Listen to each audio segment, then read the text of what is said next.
ကုသိုလ်အချောင်ရတယ်လို့မရှိဘူးစေရနာပါမှကုသိုလ်အဖြစ်တယ်ဇနီးမောင်နှံ2ယောက်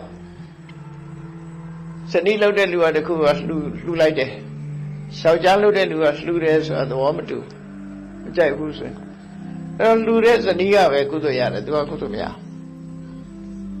အကယ်၍သူကသဘောတူလိုက်ရင်သဘောတူခြင်းကြောင့်တော့ကုသိုလ်ရတယ်သူ intention ပါသွားပြီအဲ့ကြငါတို့2ယောက်တူတူပဲတို့2ယောက်ရှာထားတဲ့စီဝါသူလှူရင်လည်းငါရတာပဲဆိုပြီးအဲ့နေလို့ကတော့မရဘူးအဲ့ဒီအတွင်းနဲ့နေသည့်အတွက်ကြောင့်မကားလူလင်ရဲ့အငယ်ဆုံးဇနီးဟာတည်တဲ့အခါပြိုင်ဖြစ်သွားတာပြိုင်မဘဝရောက်သွားတယ်ဆိုအဲ့ဒါငါယောက်ျားလှူတာငါရတာပဲဆိုပြီးတော့ intention ဆိုတဲ့ရွေးချက်ကလေးရှိရမယ်ကံနဲ့ပတ်သက်လာအဲ့ဒါမှကိုယ်နဲ့ပတ်သက်တယ်ကုသိုလ်ကောင်းမှုတွေလုပ်ပြီးအမြတ်တမ်းပေးဝေတယ်တမလုံးဘွားကဆွေမျိုးတွေကိုအမြတ်တမ်းပေးဝေတယ်ကိုကအမြလို့အမြလို့ဆိုလိုက်တာနဲ့သူစီရောက်သွားလားဆိုမရောက်ဘူး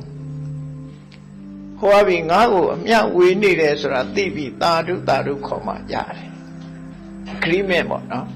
agreement ဆိုတာသိလို့အပ်တယ်ပေါ့ intention ဖြစ်သွားပြီကျင့်တဲ့ဝန္တာတဲ့သူလုပ်တဲ့လုပ်ကိုသိမှပြုလိုက်တယ်အဲ့ကြရင်ရပြီအဲ့ဒါလောက်လေးမှ intention မပါဘူးဆိုလို့ရှိရင်မရနိုင်ဘူးသူဆိုတာဒါကံရဲ့သဘာဝတရားပေါ့နော်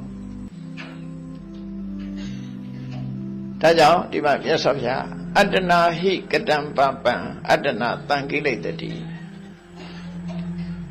အတ္တနာအကတံပပံအတ္တနာဝဝိသုစတိကိုမဟုတ်တာလို့ရင်မဟုတ်တဲ့မကောင်းတဲ့အကျိုးကိုခံရမယ်ကိုမဟုတ်တာမလုပ်ဘူးဆိုလို့ရှိရင်ကိုမဟုတ်တာမ